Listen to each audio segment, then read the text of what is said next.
All right, hello everyone. My apologies for the late start. We unfortunately had a massive distributed denial of service attack against our servers, and saturated all of our data lines. Like basically hundreds of gigabits of data were saturated. We think we've overcome most of that, and so it's now time to proceed. But as this massive attack illustrates, there's a lot of opposition to people just hearing what President Trump has to say, and but I'm honored to have this conversation. I want to emphasize it's a conversation, and it's really intended to just get a feel for what Donald Trump is just like in a conversation. So it's hard to catch a vibe about someone if you just don't hear them talk in a normal way. And when there's an adversarial interview, like no one's themselves in an adversarial interview. So this is really aimed at kind of open-minded, independent voters who are just trying to make up their mind. So you can understand like what is what is it just like to have a conversation? So honored to Donald, great to speak. We had a great conversation yesterday. As you mentioned yesterday, if we could just record that conversation and post it, it would have been excellent. And I hope we can have something like that today. Well, I think we will. I'm pretty sure we will. And congratulations, because I see you broke every record in the book with so many millions of people, and it's an honor. We view that as an honor. And then you do want silencing of certain voices. Usually those are voices that have something to say that are constructive, oftentimes constructive. And so we have to consider it an honor. But congratulations on breaking every record in the book tonight. That's great. Well, thank you. Maybe we could start off with, the assassination attempt, which was an incredible thing. And I have to say that, your actions after that assassination attempt were inspiring. You, instead of shying away from things, instead of ducking down, you were pumping your fist in the air and saying, fight, fight, fight. And I think that's, the President of the United States represents America. And I think that is America. That is strength under fire. And so that's, a big, part of the reason why I was excited to endorse you as the President of the United States for having another term here is that was just incredibly inspiring. But what was it like for you? Not pleasant, I have to be honest. Pleasant. I said there was blood. I had more blood. I didn't know I had that much blood. The doctors later told me that the ear is a place that is a very bloody place if you're going to get hit. But in this case, it was probably the best alternative you could even think about because it went at the right angle, and it was a hard hit. It was very. I guess you would say surreal, but it wasn't surreal. I was telling somebody you have instances like this or like a lot less than this where you feel it's a surreal situation. And I never felt that way. I knew immediately that it was a bullet. I knew immediately that it was at the ear, and because it hit very hard, but hit the ear. And I also heard people shout, bullets, bullets, get down, because I moved down pretty nicely, pretty quickly, and we had bullets flying right over my head after I went down, so I'm glad I went down. The bigger miracle was that I was looking in the exact direction of the shooter, and so it hit me at an angle that was far less destructive than any other angle, so that was the miracle. That was, for those people that don't believe in God, I think we got to all start thinking about that. You have to... I'm a believer. Now I'm more of a believer, I think, and a lot of people have said that to me. A lot of great people have said that to me, actually. But it was amazing that I happened to be turned just at that perfect angle. And all because I put down a chart on immigration that showed that the numbers were so great. I love that chart even more now. Maybe it's a sign. Yeah. Maybe that's a sign, you know. It's an immigration sign. You highlighted a serious issue. Yeah. And at that moment, that's right. The bullet missed your, hit your ear, but missed your head. Well, the amazing thing is that the sign, I said, bring down that sign on immigration, and it was literally about an eighth of a second where it would be good, and after that it was going to be a disaster, no matter which way you were facing. But it just had that perfect angle, which was exactly at this shooter. Very sad situation. Such a sad situation. As you know, we lost somebody that was great, Corey, who a firefighter, a great gentleman, a great trumper. He was just a fantastic family and a fantastic man. And a friend of mine came up, Elon, and said, I'd like to give the family some kind of help. And I said, all right, that's great. He said, do you mind? I said, I don't mind at all. And he wrote out a check for $1 million, gave it to the wife. And, she said, this is really nice, but I'd rather have my husband back, which is a nice thing for somebody to say, to be honest. Sure. She's great. The family is great. And we raised a lot of money for them and for two other gentlemen are unbelievable people also. They were hit really badly. They thought they were not going to make it, and they did. The doctors in the Butler area, I tell you, they were incredible. They saved the two, and they were really hit tough, both of them, equally. And we thought, my first question was, because I heard bullets flying over me, and I said, how many people were killed? Because we had a massive crowd there, a tremendous, thousands and thousands of people, and there was no land. I mean, it was all people. So I said, how many people have been killed? Because I knew there were other shots being fired. Sure. And they said, we don't know yet, but some people have been badly hurt. And I have to give the Secret Service sniper, they call him, or sharpshooter, but sniper, because he didn't know there was a problem. He's an extraordinary shot, obviously, and he didn't know there was a problem. And he was able to pick it all out within 5 seconds. And he used one bullet from very far away, I guess probably about 400 yards. The shooter was 130, but he was on the opposite side of the field and the podium. And he saw the smoke and the flame from the gun, immediately recognized it, and immediately took a shot. And it was one perfect shot from very far away. And if he didn't do that, Elon, he would have. I mean, if he would have, a lot more people could have been badly hurt and killed. Yeah. So I have to take my hat off to him, because that's also a surreal. He's been with them for 23 years, and he's never had anything like this. And all of a sudden he has to act, and it's a very tough thing to act and to be shooting somebody. But he saw the gun, saw the smoke, saw the flame from the gun, very far away. Obviously has very good eyes. He's got very good vision, which I assume you have to have in that particular work. But he took aim very quickly, and they say it was approximately 5 seconds from long range, one bullet. If that didn't happen, because the shooter had a lot of bullets, he had a lot of cartridges up there with him, so could have been very. I mean, that's clearly he was very competent in taking that shot to stop the attempted assassination. But I mean, there does seem to be some pretty significant failings elsewhere in the system. Like, there's just no way that, like, how on earth does a shooter get on a roof 130 yards away? That seems crazy. I think most people are wondering how on earth could such a thing happen. Well, I view it as two ways. There should have been nobody on the roof. There were people, because there were so many tens of thousands of people there. There were people that were seeing him, and there was one woman with a red shirt and Trump all over it, and she's screaming, "That guy's got a gun!" You saw it probably. No, there's a guy up there with a gun. It's like I guess, for my part, and I think probably many members of the public are wondering, how the heck are, basically people wondering by pointing out there's a guy on the roof with a gun. And they're seeing it, but somehow it's not being addressed.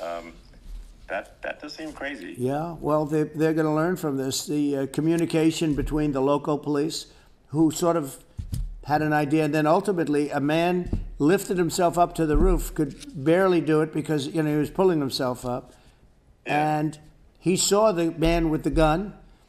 The man with the gun pointed the gun at him.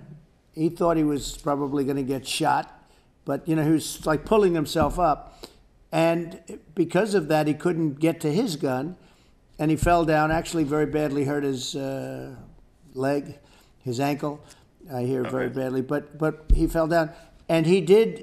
From what I understand, he did say there's a guy up there with a gun, and the shooting started very quickly after that. I think it forced the shooter to go maybe quicker. He was supposed to be a very good shot. My sons, Don and Eric, they can't believe what happened, but they said from 130 yards, a bad shot would hit that target almost every time. They said it's like in golf, sinking a 2-foot putt. Yeah, it's not a tough shot. No, it's not a long shot. The Secret Service person had the long shot. He had triple the distance actually. So it was a terrible thing. It's hard. I have to say this about the Secret Service. When I went down, and I went down based on, I think they're screaming, but other people also, because people saw this happen. You had so many people. One of the miracles was that nobody ran. I mean, if a gun goes off, the crowd control people showed us this.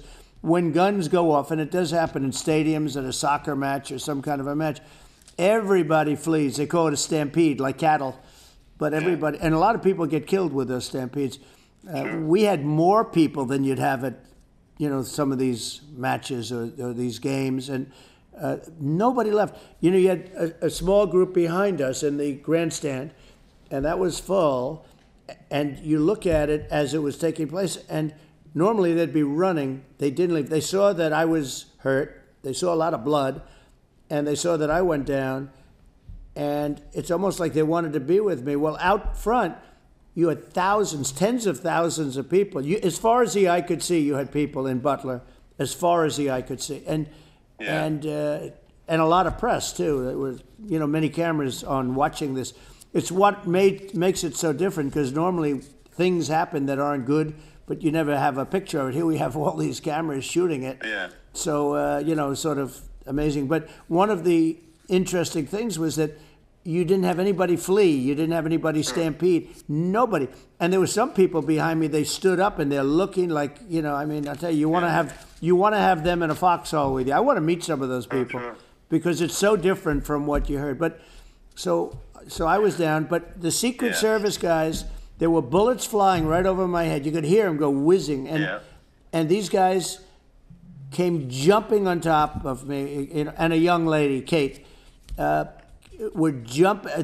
moved so fast, and let me tell you, that took tremendous courage. Now, there was a lack of coordination.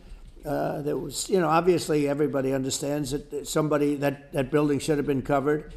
Yeah, and I think that was the big thing. I mean, looking at the aerial views, that building would be like the number one spot for a sniper. I mean, it's like if you were to pick, like, what is the favorite, so if the goal is to assassinate, what's your favorite spot? That building, the roof of that building. You're right. Number one. That would have been the spot. You can ask for a better location. It's no, like number one. No, that would have been the spot. What people think is when the local policeman, who, by the way, he really, he did what he was supposed to do. He couldn't hold on any longer. Yeah. And then when he got his head just peeking above, this guy standing there with a gun at his head, and when he fell down, again, hurt his ankle very badly, but he was making the calls. But what happened is the firing took place very soon. So what they think is that this guy ran to his site, which he had all planned out with the gun.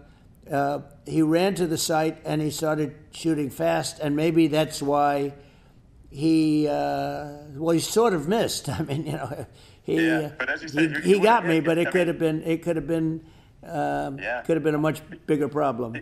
But he totally would have hit if you hadn't turned your head. So, there was it was a very near thing. So it was a miracle. If I hadn't turned my head, I would not be talking to you right now. As much as I like you, I would not. I would not be You'd talking. talking to me from another realm, perhaps. Yeah, that's right. We'd be talking from a different place. But it was a very terrible experience. The Butler Hospital, they did such a great job. The doctors were so good. Everybody was so good. There was a mistake. If somebody knew, because people were hearing, there was just a bad feeling that somebody was around. You know that story now. It's been pretty well. Yeah. And if somebody could have said, because they've oftentimes said, like there'd be a lightning storm or something, because I've done, I think, over 300. I think I did a lot more than that, but we did a lot. And oftentimes they'll say, sir, could you wait 10 minutes, please? Sir, could you wait 20 minutes? There's a storm overhead or lightning or something, right? Yeah. And that happens often. And this would have been a perfect time for that to have happened, but it didn't get coordinated. That was the problem. Well, it was I think your actions in the heat of fire, and like what I find admirable there was that you can't fake bravery under such circumstances. The courage is instinctual, or it is not. It's not a rehearsed action. And so I just want to say that I think a lot of people admire your courage under fire there. And Thank you very much. I appreciate it. I didn't think of it. I just wanted to get up, and I wanted to stand up. I wanted to let people know. I felt I was good when they were on top of me, covering me, actually, very much covering me, and very bravely. But I wanted to get up. I said, I want to get up, and they wanted, they have everything there. They wanted stretcher. I didn't like the stretcher. And I knew I was hit in the ear, but I knew I wasn't hit anywhere else. They felt I was hit someplace else because it was such a lot of blood. And they were sure that I was hit someplace else. And they were saying, sir, you were hit more than the ear. I said, nope, I was hit in the ear. I want to get up. Let me get up. And so I got up, and the crowd didn't know what to think. I mean, this was so many people, and you could see they were confused. They didn't know what to think. And I wanted to let them know I was okay. It was very important for me to let them know that. And they went wild. You've seen the after. They didn't go wild when I got up because they didn't know, was I alive? You really couldn't tell. When I stood up before the hand, before the fist in the air, they didn't know if I was alive. Nobody did. And when I put the fist up, they were just relieved and happy and thrilled, and the place went crazy. It was pretty amazing. It was a terrible thing, but it was pretty amazing. Moving, well, and I mean, speaking of the sort of slide that got you to turn that saved your life, really, was the illegal immigration slide. Right. Maybe this. That's right. Maybe it's worth talking about that, since it was the slide saved your life. You're right. No, the illegal immigration saved my life. You're right. But I had to be at that exact angle. I mean, that's a great one. saved by illegal immigration. The incredible thing, though, when you talk about the odds, you had to be exactly at that angle. But the incredible thing is that the chart, I used it less than 20% of the time. It was just a moment. It's always on my left, never my right, and it's always at the end of the speech. So here we have it. It's on the right, not the left. It's at the beginning, not the end. And even the people that put it up, they were unprepared, and they did a great job. They got it up immediately, fortunately. But I looked to the right, and the bullet came whizzing by, hitting my ear. So it was amazing. But when you think of the odds of that, that normally you wouldn't use it. Normally I wouldn't have the thing, and then it would have been a very different story. It's very much, I say, an act of God. It's a miracle that it happened, and I'm honored by it. What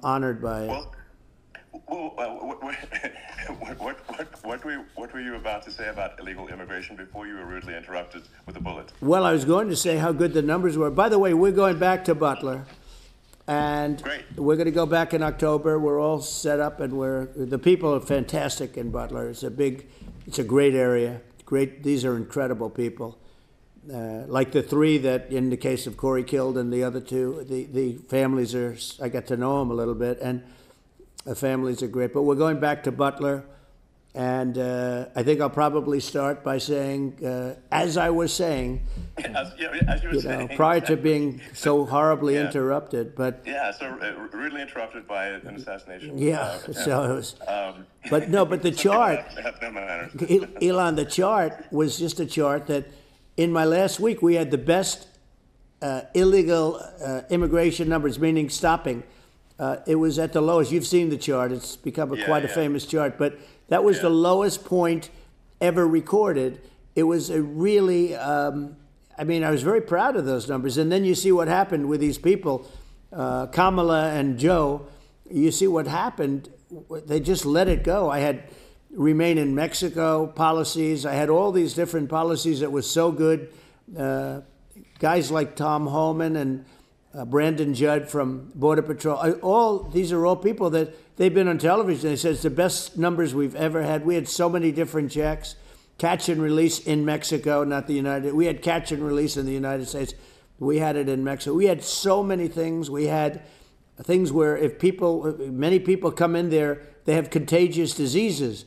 We had everything passed. If you have a contagious disease, I'm sorry, but we cannot allow you into the country. So we were setting literally records, and all I was doing is showing that, and I use it sometimes, and in this case I'm glad I used it, I can tell you that, but they were fantastic numbers. But I'm going to sleep with that chart always. I'll be sleeping with that chart. That chart was very important for a lot of reasons. I mean, would it be accurate to say that you're supportive of legal immigration, but we obviously need to shut down illegal immigration, and especially unvetted illegal immigration, because and that's not the same as saying that everyone who's an illegal immigrant is bad. In fact, I think most people who are illegal immigrants are actually good, but you can't tell the difference unless there's a solid vetting of who comes across the border. Is that accurate? 100%. Okay. I say it very simply. They have to come in legally. They have to be checked. Because look, Kamala was the border czar. Now she's denying it. Everything that I do, she's saying she was strong on the border. We're going to be strong. Well, she doesn't have to say it. She could close it up right now. They could do things right now. It's horrible. No tax on tips, and all of a sudden she's making a speech and there will be no tax on tips. I said that months ago. And by the way, they had just the opposite. They had not only tax on tips, but they hired 88,000 IRS agents, and many of them were assigned to go get waitresses and caddies and all of this on tips. They have a policy. They had a policy that they were really going to go after you and were really harassing people horribly. And then all of a sudden, for politics, she says, she comes out with what I said, which I think is terrible. And I think it's also hitting them very hard. These people are fake. Now they're also saying they did a good job on the border. We had the worst numbers in the history of the world, not of our country. There's never been a country in history that has had a catastrophe like this. We've had, I believe, and I think you believe this too, you hear 12 million, 13. I believe it's over 20 million people came into our country, many coming from jails, from prisons, from mental institutions, or a bigger version of that is insane asylums, and many are terrorists. And I'll tell you what, they're coming not just from South America, they're coming from Africa, they're coming from all over the world. They're coming from Asia, they're coming from the Middle East, they're coming from countries that are stupidly and horribly bombing Israel, October 7th. They're coming from all over the world. You look at, it's so sad, October 7th, because it should have never happened. It's so sad when you look at Ukraine. It should have never happened. We have a defective government. These are defective people, and they're not people that should be running it. But where you see it the best is the border, because you have millions of people coming in a month, and then she gets up and she tries to pretend like she's going to do something. She had 3.5 years. And by the way, they have another 5 months that they can do something, but they won't do anything. It's all talk. She's incompetent and he's incompetent. And frankly, I think that she's more incompetent than he is. And that's saying something, because he's not too good. Yeah. No, I think it is essential to have a secure border. I mean, you're really not a country unless you have a secure border. And secure elections, too. absolutely secure elections, and so it's just essential to have a real border, or we can't function as a country, and our service, our central services are being overwhelmed in a lot of cities, but as we were talking about earlier, I think having a legal immigration process that is smooth and efficient and done well, and I, speaking as someone who is a legal immigrant, and I think that like one way to think of it is, who do you want on your team? Who do you want on Team America? And I think we want to just say, okay, we want to let in people who are going to, be great contributors to our society and to our economy, and right.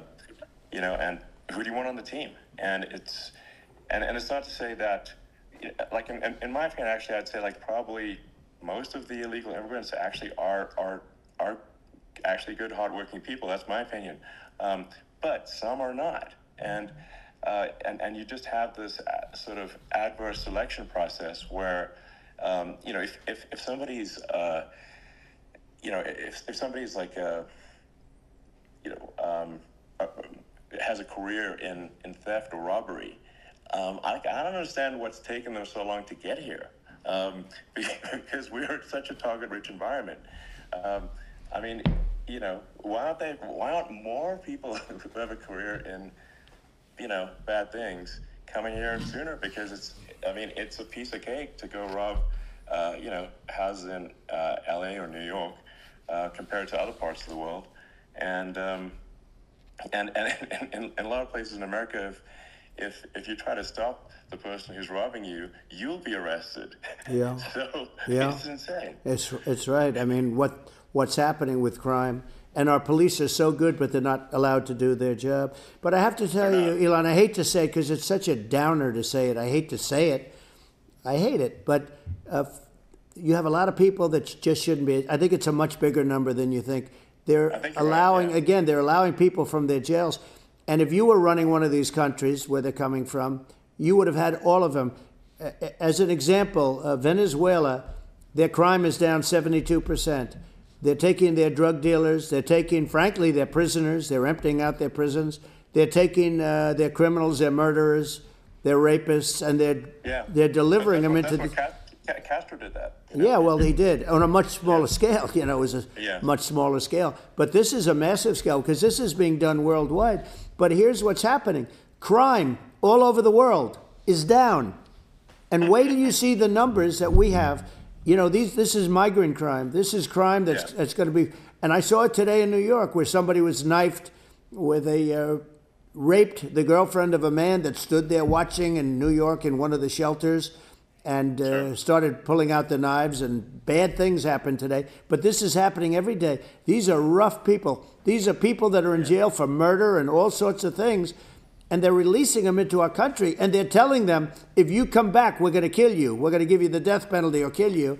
So they don't want to come back. But these are rough people. These are criminals that make our criminals look like nice people, and it's horrible what they're doing.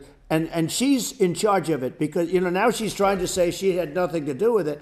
And she's such a liar because she was called the border czar the first day, and it was on the headlines of every newspaper. She's the border czar, and she never even went there. She went to one location which had nothing to do with where the problem is. She went in and out, I guess, because she was getting a lot of pressure, but had nothing to do with the problem is.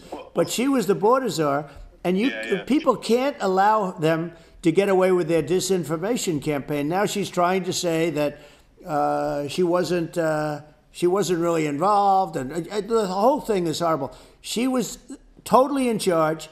She could have shut the border down without him. He didn't know what he was doing anyway, so he wouldn't have even known what happened. You could shut the border down. He wouldn't even know the difference. But the fact is that she was border czar. But if you don't have to call her that. The fact is you could just call her, she was in charge of the border. And the border was the worst ever. It's simply not working. It's horrible. Whether it's a question of intention or competence, either way, we don't have a secure border, and we have people streaming over like it looks like a World War Z zombie apocalypse at times. And sometimes you got to sort of wonder, like, is it real or not? So because you see things, you're like, is it real? So I went to the border at Eagle Pass, and I saw for myself in Texas, and I was like, okay, it's real. I'm like seeing this in real time. I actually posted the video like just live. I just flew there one day and just to see, hey, is this made up or real? And I'm just seeing people stream across the border, and I have to say, at least the people that I saw did not look friendly.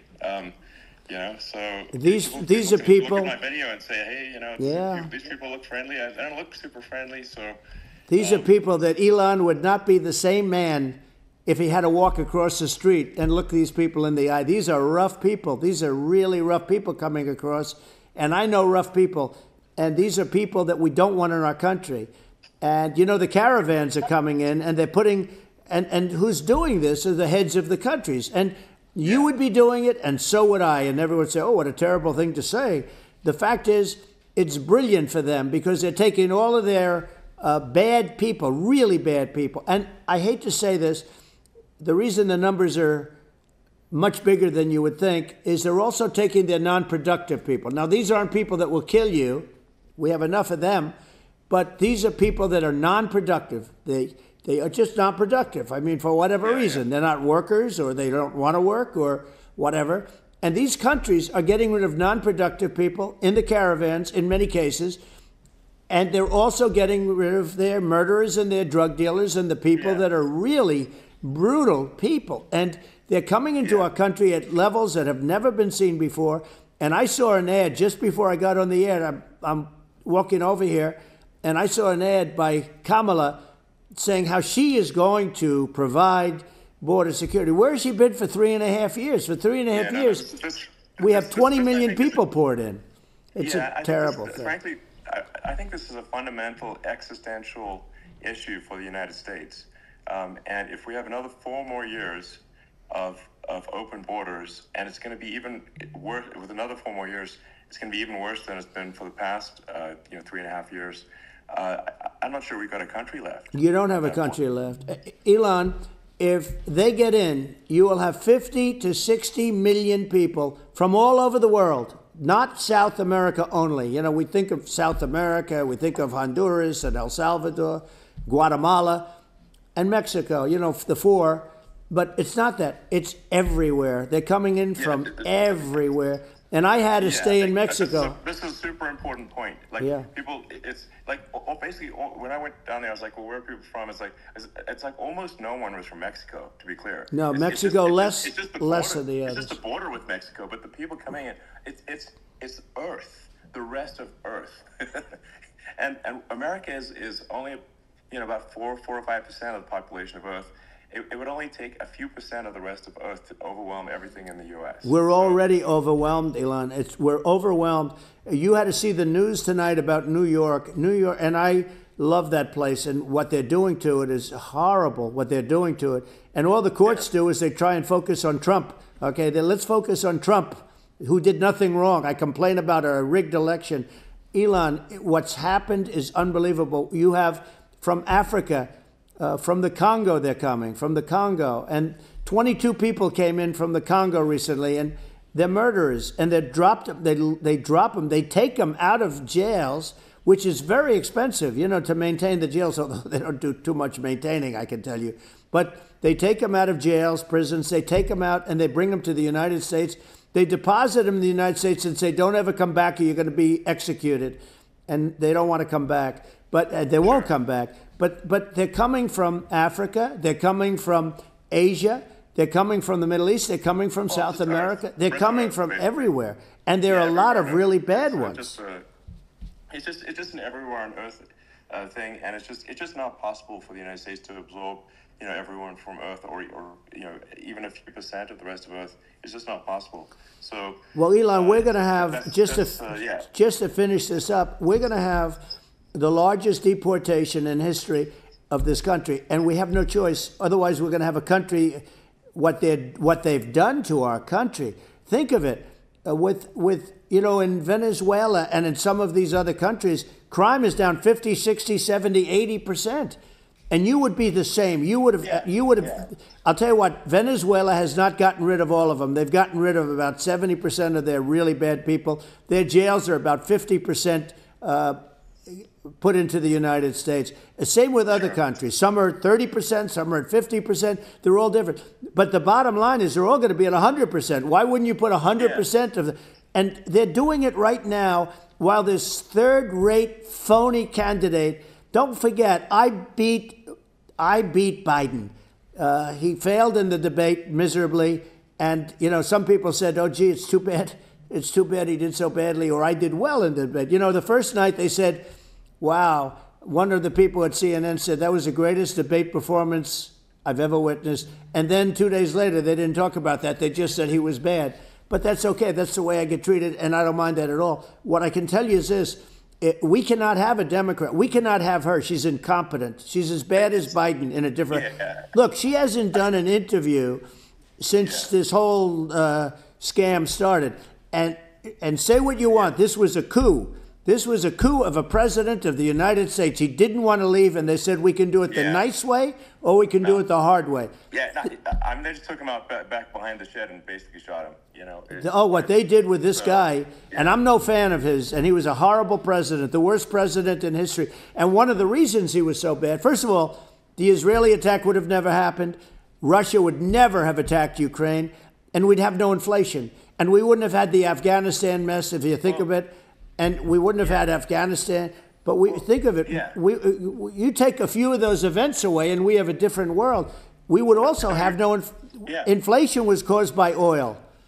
I think you're making an excellent point here, which is that when other countries can, that are thinking about invading or doing bad things, when they're thinking about that, they're thinking about, okay, what's the American president going to do?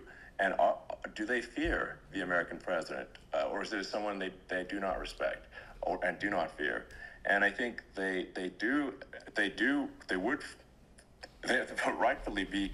I mean, but look at that the footage of the assassination. They're like, okay, the President Trump is like, don't mess with me. I mean, that's like. Whereas I think people are not going to be, and they obviously have not been at all intimidated by Biden, and they certainly will not be intimidated by Kamala. And you have to really think of that in the context of global security. That if the American president is someone that, like, evil dictators are scared of, that makes a huge difference to the security of the world. So I had a good relationship with Putin, despite the Russia hoax that lasted for over 2 years. Just a hoax created by Hillary Clinton and Adam Shifty Schiff, some just bad people, just sick people, frankly. I mean, Schiff is a sick person. He's going to end up probably being a senator. It's hard to believe. The whole thing is hard to believe. But, they put our country in danger with that stuff, too. They actually, when they make up stories, and you have to fight your way out of it for a long time. But I know Putin very well. I got along with him very well. He respected me, and it's just one of those things. And we would talk a lot about Ukraine. It was the apple of his eye. But I said, don't ever do it. Don't ever do it. I shut down Nord Stream 2. That was the big oil pipeline, the biggest pipeline in the world going all over Europe. I shut it down. Biden came, and then they say, I loved Russia. I was a friend of Putin, and I loved Russia. No. He actually said to me one time, he said, if you're my friend, I'd hate to see you as an enemy. I shut down his pipeline, the biggest pipeline. They were looking at that to fund. And this pathetic president gets in there. And the first thing he did, one of the early things he did is he shut down Keystone XL pipeline, which is our pipeline that would have employed 48,000 people, pipeline workers, shuts it down. That was, a massive job that Obama refused to allow. I allowed it in my first week because it was jobs and it moved oil. And by the way, in a much more environmentally friendly way. It's underground. It's not a truck that catches on fire or a train that catches on fire. But think of it. He shut down the XL pipeline, the Keystone XL pipeline. Yeah. He shuts that down and he approves the Russian pipeline. Yeah, it doesn't make any sense. Right? It's inconsistent. Certainly. But I mean, I think it's just worth emphasizing, to listeners the immense importance of whether the United States president is intimidating or not intimidating, and how much that matters to global security. Because there's some real tough characters out there, and if they don't think the American president is tough, they will do what they want to do. I know every one of them. It puts the whole world in Yeah. danger. Elon, I know every one of them, and I know them well. Yeah. I know Putin, I know President Xi, I know Kim Jong-un of North Korea. I know every one of them. And let me tell you, people will say, oh, this is terrible. He said, I'm not saying anything good or bad. They're at the top of their game. They're tough, they're smart, they're vicious, and they're going to protect their country. Whether they love their country, they probably do. It's just a different form of love, but they're going to protect their country. Yeah. But these are tough people at the top of their game. And when they see a Kamala or when they see Biden, Sleepy Joe, they can't even believe it. They can't believe this happened. All the stuff that you're seeing now, all the horror that you look at Israel, they're all waiting for an attack from Iran. Iran would not be attacking, believe me. You know, when I was there, and I say it with respect because I think we would have been good with Iran. I don't want to do anything bad to Iran, but they knew not to mess around. Iran was broke because I told China, if you buy from Iran oil, it's all about the oil. That's where the money is. But if you buy oil from Iran, you're not going to do any business with the United States. And I meant it. And they said, we'll pass. They didn't buy oil. Other countries, likewise. You want to buy, you're not doing business with the United States. And they were at a point where they had no money for Hamas. They had no money for Hezbollah. They had no money for any of these instruments of terror. And it was amazing. In fact, there were articles when I was leaving, which is hard to believe, actually, especially when you look at what's happened to our country. Our country is so bad right now. It's such a different place. We were respected. Think of it. 4 years ago, we were so respected to a point where when I said don't buy oil, they didn't buy oil. But they had no money, and Israel would have never been attacked. Zero chance. And again, I said to Vladimir Putin, I said, don't do it. You can't do it, Vladimir. You do it, it's going to be a bad day. You cannot do it. And I told him things that what I do, and he said, no way. And I said, way. And you know, it's the last time we ever had the conversation. He would never have done. I got along well with him. I hope to get along well with him again. You know, getting along well with them is a good thing, not a bad thing. I got along well with Kim Jong-un. When I met with President Obama just before entering, you know, it's a sort of a ritual. And I sat down with him and we talked. It was supposed to be for a very short period of time. It turned out to be a long period of time. I said, what's the biggest problem? He said, North Korea. I had that problem worked out very quickly. It was nasty at the beginning with Rocket Man and, you know, all the different things. But all of a sudden I got a call. Those were some epic tweets, by the way. Those were like, they were epic everything. He said that he has a red button on his desk. I said, I have a red button on my desk too, but my red button is much bigger and my red button works. And then I called him Little Rocket Man of Little Rocket Man. Anyway, here's the bottom line. All of a sudden I got a call from him and they said they want to meet. They want to meet me. And we met, as you remember, we met in Singapore. We met also in Vietnam. And I got along with him great. We were in no danger. But President Obama thought we were going to end up in a nuclear war with him. And let me tell you, he's got a lot of nuclear stuff too. He's got plenty of nuclear. He can do plenty of damage.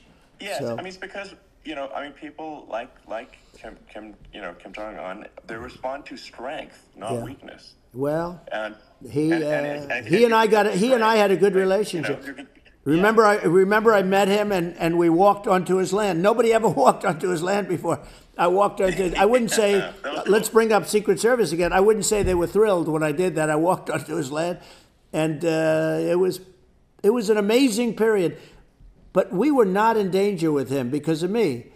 You know, I always say that we have enemies on the outside and we have enemies on the inside. We have some really bad people in our government and people that are, and controlling of the people. I mean, I'd mention names, but I really don't want to give them the credit. But we have some really bad, and I say they're more dangerous than Russia and China. If you have a smart president, a president that gets it, we are not in danger from those countries because they need us and they need our help. I mean, we forced Obama, if you think about it, Obama and Biden, and Bush to a certain extent, in all fairness, forced Russia and China together. And if you're a history student, the first thing you learn is you cannot let Russia and China align. But then they also got, if you take a look, Iran, and they have North Korea. That's, they call it the axis of evil. In the old days, you had the axis of evil. Here we have a modern-day axis of evil. These are powerful countries, very heavy nuclear, which is the biggest threat. The biggest threat is not global warming, where the ocean's going to rise 1/8 of an inch over the next 400 years. And you'll have more oceanfront property, right? The biggest threat is not that. The biggest threat is nuclear warming, because we have 5 countries now that have significant nuclear power, and we have to not allow anything to happen with stupid people like Biden. Biden did something with Russia. There was no chance of him ever going in. And when I left, and then after I left, they started forming big armies on the border with Ukraine, right? And I looked at that, and I thought he was doing that because Putin's a good negotiator. I thought he was doing that to negotiate. But then Biden started saying such stupid things. For instance, he said that it can be a NATO country. Now, Russia, for as long as there's been NATO, has said we're never going to agree to that. And we go right up front and say that. And we did things and said things through this president with a low IQ, very low IQ. He had a low IQ 30 years ago, by the way, but now he might not even have a IQ at all. There's nothing on the board that goes this low. He said things that were so stupid that war had zero chance of happening if I were there. Zero chance. He was saying everything the opposite. Everything the opposite. And it's so sad because many more people have been killed in Ukraine than you read about. You don't read about how bloody it is and how disastrous. Hey, look, just in the 2 armies, you lost 500,000 people. Yeah. And Ukraine's having a hard time. Ukraine, I don't know if you saw the article recently, and it's true. You don't hear the true story.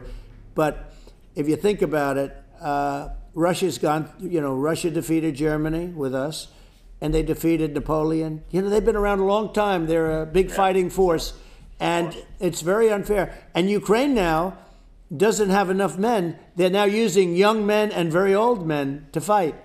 And we're in a very bad position. And I'm not going to blame exclusively, but I can tell you I could have stopped that, and a smart president could have stopped that. It wouldn't have happened. But we had a man that actually made it more prevalent. It was so bad, the words that he was using, the stupid threats coming from a stupid face that he was using. I said, this guy's going to cause us a war. He's going to cause us. And let me tell you, it can lead to World War III. That can lead to World War III. The Middle East can lead to. We have numerous places that could end up in a World War III right now for no reason whatsoever. I think you're right. I think people underrate the risk of World War III. And it's just, when looking at the risk of global thermonuclear warfare, it's game over for humanity. And, it's something that people have, I think, after the end of the Cold War, people have become complacent about, but they actually have forgotten that there are currently a lot of nuclear missiles that have targeting parameters for the United States from other countries. 100%. And one of the things we're going to do is we're going to build an Iron Dome over us. Israel has it. We're going to have the best Iron Dome in the world. We need it, and we're going to make it all in the United States. But we're going to have protection. Because it just takes one maniac to, start something. We're going to have protection. And we're going to have, why shouldn't we have an Iron Dome? Israel has one. Some other places have one that nobody even knows about, frankly. But Israel has it. We're going to have an Iron Dome. But, with all of that being said, to me, that's so important, the most important. But with all of that being said, the election's coming up, and the people want to hear about the economy and the fact that they can't buy groceries because they don't have enough money to buy groceries. The inflation has killed them. Food prices are up 50, 60, even 100% in some cases. And this stupid administration allowed this to happen. And it's a shame. And that's the thing that people most care about, in my opinion. They care about the border a lot. And we discuss the border at great length. It's nice to have a forum like this where I can discuss something at length. And by the way, you think Biden could do this interview? Do you think that Kamala could do this interview? They would take a pass on you. So they don't need Elon. They don't need Elon screaming out questions. It's pretty sad when you think that somebody that does this for a living can't answer a question or is afraid to do an interview. And in her case, with a very friendly interview, she's got all friendly interviewers. Yes, it's pretty absolutely. sad. But the big thing now is the economy, Elon. And as much as, I mean, I view nuclear as the single most important thing, but a lot of people don't understand that. But it doesn't have to. If I understand it, that's all you need. Because if I was president, you're not going to have that kind of a problem. But the thing that they really is making them angry is what Kamala and Biden have allowed to happen to the economy. It's a disaster with inflation. The inflation, it doesn't matter what you make. The inflation has eaten you alive. If you're a worker or if you're just a middle-income person, you can't afford. You know, 4 years ago, 5 years ago, people were saving a lot of money. Today, they're using all their money and borrowing money just to live. It's a horrible thing that's happening. And we'll end that quickly. Yeah. A lot of people just don't understand where inflation comes from. Inflation comes from government overspending because the checks never bounce when it's written by the government. So if the government spends far more than it brings in, that increases the money supply. And if the money supply increases faster than the rate of goods and services, that's inflation. So really, we need to have we need to reduce our government spending. And we need to re-examine. I think we need like a government efficiency commission to say like, hey, where are we spending money that's sensible? Where is it not sensible? Right. And we need to live within our means. We're currently adding, I think, $1 trillion to the deficit roughly every 100 days. That's right. And you know, the interest payments on the national debt have now exceeded the defense budget. It's on the order of $1 trillion. It's interest. And it keeps growing. Yeah, I rebuilt our military, largely rebuilt our military, did a great job on it, which was so important. You know, we had jets, we had fighters that were, and bombers that were 70 years old. We did a great job in that. Then we gave 85 billion of it back to Afghanistan, if you can believe it. We gave them 85 billion. You know, they're one of the largest sellers of military equipment in the world. They're selling what we gave them. That was one of the most embarrassing days in the history of our country. But if you think about, let's go back to the economy. We have to bring energy prices down. Energy started at the price of gasoline. Now your cars don't require too much gasoline, so you know you have a good, and you do make a great product. I have to say, I have to be honest with you. That doesn't mean everybody should have an electric car, but these are minor details. But your product is incredible. But the gasoline, Elon, is the cost of energy. Not only gasoline, it's the cost of heating your house and cooling your house. That has to come down.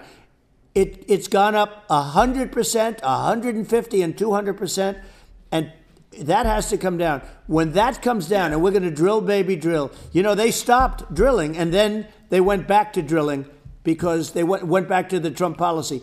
But if they won, the day after they get into office, this country will go out of business because they're going to go to an energy policy that's not sustainable. Wind and different things. You're not going to have anything. And I know you're a big fan of the AI, and I have to say that AI, and this is shocking to me, but AI requires twice the energy that the country already produces for everything.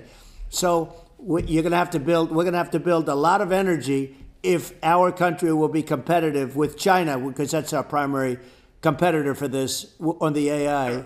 You're going to need a lot of electricity. You're going to need tremendous electricity, like almost double what we produce now for the whole country, if you can believe it. Sure. Well, just going, back to this, like this basic thing, which that people try to make it sound complicated, but it's not. But inflation is caused by government overspending. Right.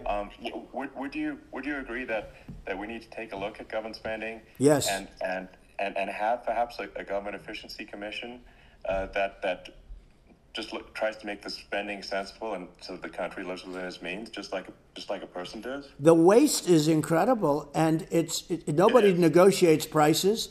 You used to have a lot of people making jets, and you end up with two companies, and they'll probably try and merge at some point. I went through it, like Air Force, just a thing like Air Force One. One of the first documents they asked me to sign, a general walks in, "Sir, would you please sign this document?" And what is it? Air Force One. That's with Boeing, which is basically two planes, two 747s. And the price was $5.7 billion for 2 planes. Wow. Now they're highly sophisticated. They're even nicer than your plane, okay? But much more sophisticated. They're very, I won't say what's on it, but they got a lot of stuff on it. Anyway, but it's 5.7. That's a crazy number. It's a crazy number, but I said, I'm not going to pay 5.7. I'm not going to do it. I said, who made the deal? Obama and his people. I said, well, then I know the deal's no good. I'm not going to do it.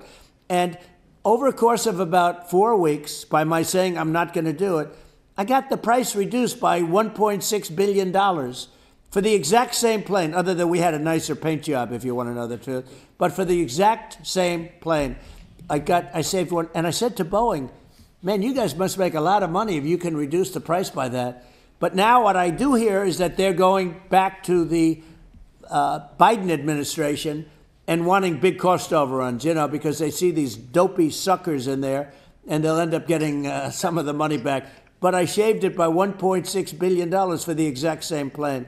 And you can now take that and multiply that out times thousands of other items. Multiply it by a zillion. Yeah, the numbers are astronomical. I agree with you. Well, I mean, I think it would be great to just have a government efficiency commission that takes a look at these things and just ensures that the taxpayer money, the taxpayers' hard-earned money, is spent in a good way. And I'd be happy to help out on such a commission. If I'd love it. Well, you're the greatest cutter. I mean, I look at what you do. You walk in and you just say, you want to quit? Yeah. They go on strike. I won't mention the name of the company, but they go on strike and you say, that's okay, you're all gone. You're all gone. So every one of you is gone, and you are the greatest. You would be very good. Oh, you would love it. But, you know, if you look at Argentina... Well, I'd be happy to help out. Yeah, by the way, congratulations. I just looked at the number of people that are listening to you and I chat. We'll call it a chat. But congratulations. This is very good. I mean, it's great. And you're an interesting character. You know, the new head of a place called Argentina, and he's a big, you know, he's great. Yeah. And he's a big MAGA fan, you know that. He ran on MAGA. And he took it to an extreme, too. He ran on MAGA, and I hear he's doing really a terrific job. It's called Make Argentina Great Again. It worked out perfectly. He came in, he bought a lot of hats, he brought everything. But he's doing a big job. He really cut. And I'm hearing they're starting to do pretty well. Inflation's getting down. You know, they had like 2,000%. And they had inflation like not normal inflation. They had the real deal. But we're going to have that pretty soon. We have. I think we have the worst inflation we've had in 100 years. They say it's 48 years. I don't believe it. I think we have the worst. They don't include a lot of the items that should be included, you know. Yeah. Well, it's just from government overspending and not spending taxpayer money effectively, and having, you know, just like so many departments you can't even name them all. And what Milei is doing is, you know, he's cutting government spending. He's simplifying things. He's putting in regulations that make sense, and Argentina overnight is experiencing a giant improvement in prosperity. That's right. But it's also a lesson for the United States, which is that Argentina used to be one of the most prosperous countries in the world. You know, in the 30s, 40s, and because of bad government policy, it ruined the country. And if you take Venezuela, for example, Venezuela should be incredibly prosperous. They have, you know, phenomenal reserves of everything, oil, everything, and it should be prosperous. But if the government's wrong, it impoverishes the people. And so I think we should not be complacent in the United States in thinking that and taking our prosperity for granted, because if with bad government policy, we can run the country into the ground. And that's just something people should bear in mind. Don't take prosperity for granted. Well, think of education. So we're ranked at the bottom of every list of the top 40. We're ranked number 40, number 38. Norway, Switzerland, Sweden, different countries are ranked good. Actually, China's pretty close to the top. They're a top 6 or 7. But we're ranked at the bottom, almost at the bottom, 38, 39, 40. In other words, horrible. And yet we spend more per pupil than any other country in the world. So we spend more. And what I'm going to do, one of the first acts, and this is where I need an Elon Musk, I need somebody that has a lot of strength and courage and smarts. I want to close up Department of Education, move education back to the states, where states like Iowa, where states like Idaho, not every state will do great, because states that basically aren't doing good now, you look at Gavin Newsom, the governor of California, he's terrible. He does a terrible job. So he's not going to do great with education. But of the 50, I would bet that 35 would do great. And 15 of them, or 20 of them, will be as good as Norway. Norway is considered great. You can name them. I mean, they're so good. Yeah. Some of these countries are so good. But if you go into some of these really well-run states, we have states that don't know what debt is. We have states that have low taxes, no debt, everybody working. They're really well-run. Sure. And maybe they have certain advantages in terms of location, in terms of, the land or the sun and the water and the whole thing. There are a lot of advantages that some people have. But if you moved education back to the 50, you'll have some that won't do well, but they'll actually be forced to do better because it'll be a pretty bad situation. Yeah. But if you think about it, you'll have some of these states. I'll bet you'd have 30, 35 states. It'll be much better. And you know what it'll cost? Less than half what it is in Washington. Yeah. And these people don't care about the students in these, faraway states. And it'd be unbelievable. Yeah. I think you're making a good point in that if the states have to if each state has to compete against other states, then people will naturally move to states where it's better. Well, like California, as we said, it's a badly run state. I could go through. I got so many friends that are in those states, even if they're Democrats. I hate to mention certain states, but Illinois is badly run with Pritzker. He's a real loser. Yeah. But some of these places are just badly run. But it's almost going to force them to run better, and they won't do a good initially. But you're not going to do worse than you're doing right now. And I would say that the cost, you would cut your cost by 50 or 60%. And you'd have a little monitor. You want to make sure they're teaching English, as an example. Yeah. Give us a little English, right? Sure, yeah. No, right? I mean, some of these governors are doing so badly. I mean, they got so many people moving out of their state. They should get U-Haul Salesman of the Year award because they're driving so much U-Haul sales. It's actually amazing. Isn't it amazing to you as a businessman that they can even survive? Like Illinois. So many people are leaving, and you wonder, how do they survive? I mean, how do they survive? I saw where you left California, and you moved to Texas. Texas does a great job. I just wonder, how do these states survive when big businesses, a big oil company just left California, as you know, and they moved to Texas. How do these big states survive when they lose so many businesses? And their taxes are already really high. The taxes are among the highest taxes. You almost wonder, how do they continue on? And in many cases, the governors don't do a good job, and they're crime-ridden places. You wonder, how do they continue to just go on? It's not a good situation. I mean, I think the only thing that's going to force some of these states to change is if they risk bankruptcy and they're not getting bailed out by the federal government. Right. Well, that's you're going to have that. You remember the area in California where they had that, where I guess somebody had sticky fingers and they stole a lot of money, and they went into a form of chapter, and it was very nasty for a period of time. But now it's probably the most popular place in all of California. So at some point, something like that may have to happen. But the problem is, you can't penalize people that loan money to the state when you have incompetent people like a Pritzker. Look, the family didn't want him in the family business, and then he ends up being governor of Illinois. So what is he going to be? Is he going to be a great governor? And you have people. I could name every one of them. I got to know every one of these, and some are very good, and some are just horrible. Well, I think that the larger point here too, as you're saying, a lot of people are concerned about the economy. A lot of people are concerned about inflation. And inflation is effectively a tax on people that save money and for people that are working day to day. It's just a form of taxation.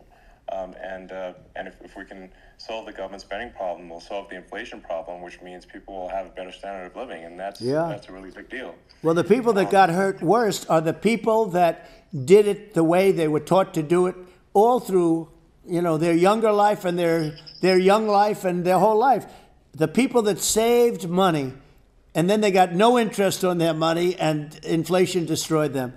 And frankly, they were almost better off if they didn't do anything like that. I mean, those people have been absolutely decimated, and we're going to bring those people back and help those people. We've got to get the prices down. When I look at bacon costing 4 or 5 times more than it did a few years ago, when you look at some of the food products in grocery stores, people go, they can't believe it. They used to be able to buy a whole cart, and today, a lot of people just don't have the money. They go in and they can't buy anything. They look at it's sticker shock. They call it sticker shock, right? I think it really just comes, like I said, I think it just comes down to really, I guess, two things, which is that if you solve government overspending, you solve inflation, which improves the living standards of the average person, and then if you deregulate, like have sensible regulations, so because a lot of the regulations are nonsensical and cause the cost to be extreme for no reason, but unless you've got effective deregulation, like Reagan did a great job on deregulation in the 80s, but it's been 40 years since we had anyone really. I mean, during your administration, we made some progress, but I think there's an opportunity to make, I think, radical progress with sensible regulation. Yeah. Well, Elon, those two things. Yeah. Yeah, we set a record. We did more deregulation and more restrictions on all of the different businesses than any other president. Remember, I had the rule for every one we put in, you have to get rid of 10 or 12. And we did radical cuts on all of that. And a lot of that's being put back by this administration. And we did radical cuts on things that weren't necessary. But we were all set. We had the best economy ever maybe in the world. And then what happened is COVID came in, and we had to focus on that, and nobody knew what it was. And I always say I got good marks on economy, good marks on military. We knocked out ISIS. We did so many different things. We rebuilt. But, I never got the credit that we really deserved on what we did with COVID. We never got the credit. But had that not happened, a gift from China, from Wuhan, came in from Wuhan, the Wuhan labs, and I always said it, and it turned out to be right. But had that not happened, we were set to start reducing debt. We were going to reduce taxes further. I gave the largest tax cuts, and we were going to reduce taxes still further for middle-income people, not only businesses. But we did it for businesses because they're the ones that's why we had the great job numbers. But we were set to really start reducing debt. And, we're sitting on the biggest pile of liquid gold anywhere in the world, bigger than Saudi Arabia, bigger than Russia. And we were going to drill, and we were going to make so much money. We were going to supply Europe with oil. I had stopped the Russian pipeline, and we were going to supply them with oil and gas. We were going to make a fortune. And then the COVID came in, and we really had to divert. Then what happened is when they came in, we kept a lot of businesses alive. If I didn't do what we did, we would have had a 1929 type depression. But the problem is when Biden came in, he got trillions of dollars and just started spending it stupidly. You didn't need it anymore. We got over that bad period where everybody was dying and feeling, it was just not a good period. Interestingly, during his administration, many more people died during his administration of COVID than during my administration, and we really got the brunt of it. But people don't realize more people died during his administration than ours. But it diverted us from doing what I wanted to do. But we had the greatest for, almost 3 years. Yeah. We had the great, and you know that probably better than anybody. So many of your friends said to me, the best years we've ever had in business were during the Trump years. And also said that African-American, Hispanic-American were so incredible. They were having the best, Asian-American women, men, young people without a diploma, young people that graduated from the best colleges, from MIT, from the Wharton School, from all of the great colleges, Harvard. They were doing better, and people without a diploma were doing better. and everybody was happy. And then COVID came, and we had the problem is they spent trillions and trillions of dollars. They wasted. They shouldn't have taken any money, and we wouldn't be having inflation right now, which is killing our country. Yeah, absolutely. I mean, I should probably say something about, like, maybe my views on, climate change and oil and gas, because I think I'm probably different from what most people would assume. Because my views are actually pretty, I think, moderate in this regard, which is that I don't think we should vilify the oil and gas industry and the people that have worked very hard in those industries to provide the necessary energy to support the economy. And if we were to stop using oil and gas right now, we would all be starving and the economy would collapse.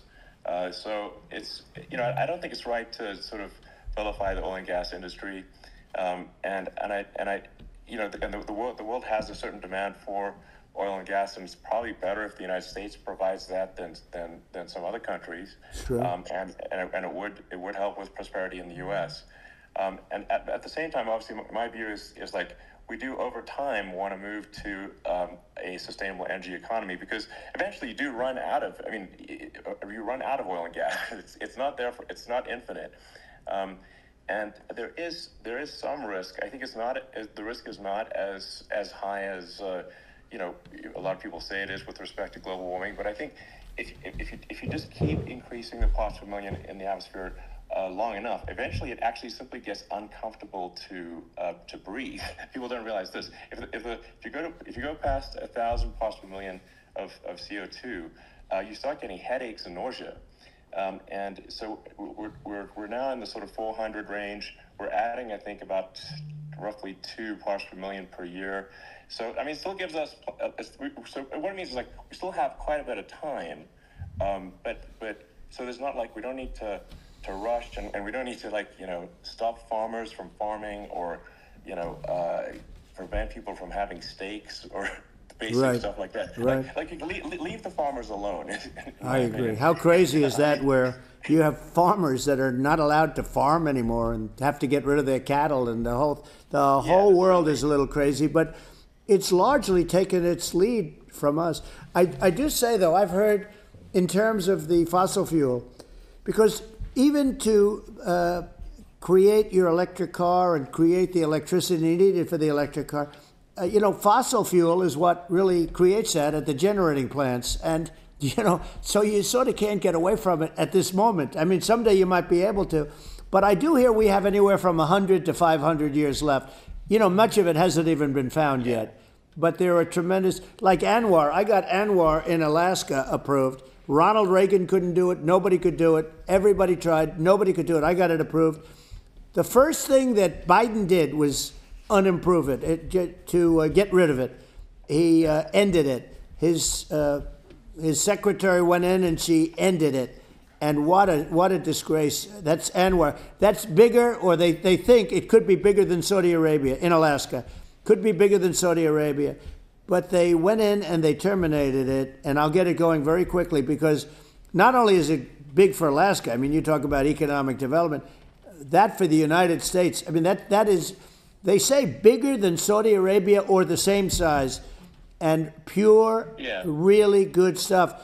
And, they end it. So I think we have, perhaps hundreds of years left. Nobody really knows. But during that time, something will come around that will be very good. Yeah. Well, I mean, my estimate would be, a little more aggressive than that. But it's not the sort of like we're all going to die in 5 years stuff. That's obviously BS. But I mean, my view is, like, if you just look at sort of the parts per million that increments every year, you get sort of 2 or 3 parts per million every year of CO2. I mean, I think some of that, it's problematic if it accelerates, if you start going from 2 or 3 to, say, 5. And then there may be some situations where you get just a step change increase in the CO2. Mm-hmm. And I think we don't want to get too close to 1,000 ppm, because, like, that's actually makes it uncomfortable to breathe. Like, just existing in 1,000 ppm CO2 is uncomfortable. That's like that's considered like an industrial hazard. Right. So it's that's actually, you start getting headaches and stuff. So it's even without global warming, it's not comfortable to live in. So you don't want to get too close to that. But I mean, I think we want to just move over. Like, and if I don't know, 50 to 100 years from now, we're I don't know, mostly sustainable, I think that'll probably be okay. So it's not like the house is on fire immediately, but I think it is something we need to move towards. And on balance, it's probably better to move there faster than slower. But like I said, without vilifying the oil and gas industry, and without causing hardship in the short term, I think this can be done. Without, people can still have, a stake, and they can still drive gasoline cars, and sure. It's okay. It's like, it's not. I don't think we should vilify people for it, but I think we should just generally lean in the direction of sustainability. I actually think solar is going to be a majority of Earth's energy generation in the future, and it's certainly trending that way. Mm-hmm. And so you get the solar power. Combine that with batteries, because obviously the sun doesn't shine at night, and then you use that to charge the electric cars, and you have a long-term sustainable solution. And that's what Tesla's trying to move things towards, and I think we've made a lot of progress in that regard. But when you look at our cars, we don't believe that environmentalism, that caring about the environment should mean that you have to suffer. So we make sure that our cars are beautiful, that they drive well, that they're fast, they're sexy. I mean, they're cool. In fact, literally, I mean, this sexy joke, Model S, Model 3, Model X, and Y spells out sexy. It's probably the most expensive joke out there. Right. But I don't know, I like cheesy humor, So, but I'm a big fan of, like, let's have an inspiring future, and let's work towards, a better future. And we do so without demonizing people. Right. I'm okay. It's very interesting. You use the word global warming, and today they use the word climate change because, you have some places that go up, and so they were getting themselves in a little trouble with the word global warming because not every place is warming. Some places are going the opposite direction. But, I'm sort of waiting for you to come up with solar panels on the roofs of your cars and on the trunks of the cars. And it just seems like something that at some point you will come up with. I'm sure you'll be the first. But it would seem that a solar panel on the roofs, on flat surfaces, on certain surfaces might be good, at least in certain areas of the country where you have or the world, where you have the sun. But I would think, and I have no idea because that's not my world, but I would think that this would be something that would be interesting. But the one thing that I don't understand is that people talk about global warming or they talk about climate change, but they never talk about nuclear warming.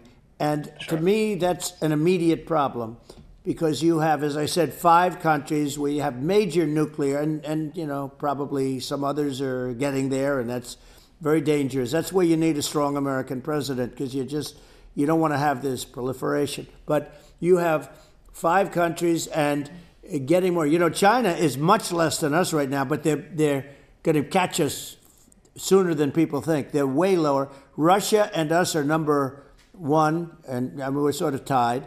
And China is far behind, but they're developing at a level that, you're not surprised to hear very fast. They'll end up catching up, and maybe even surpassing. But to me, the biggest problem is not climate change. It's not. And everything's, a problem, but it's degrees.